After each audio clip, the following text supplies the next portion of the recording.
Ay, oo naman, parang Alan. Walang problema dyan. Ikaw pa ba? Para na tayong magkapamilya. Huwag kang mag-alala. Papahiramin kita. Madami ko noon. Lumapit ka sa tamang tao. Tamang taong nilapitan mo. Huwag kang mag-alala, pare. Nice. Kahit kailan mo isoli, walang problema yan. Ikaw naman, masyado kang nahihiya. Kahit kailan mo isoli yan, okay lang. 80%, gawin na nating 100%, pare. Marami ko niyan. Oo, hindi ako nauubusan yan. So, huwag kang mag-alala, 100%. O, sino na naman yung kausap mo?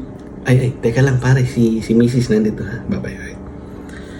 Si paring Alan may hinihiram. Sinasabi ko na nga ba si paring Alan mo na naman Ano na naman ang hinihiram niyan? Huwag ka na mag-alala. Yung hinihiram niya, marami ko nun.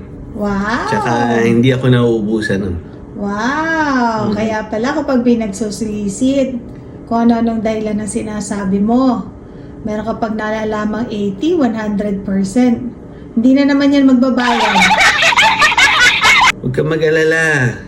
Kung yung pera nauubos, itong papahiram ko kay paring Alan, hindi ito nauubos. Wow. Marami ko nito. Talaga lang ha? Mhm. Ano na naman ba hinihiram niyan? Gandang lalaki.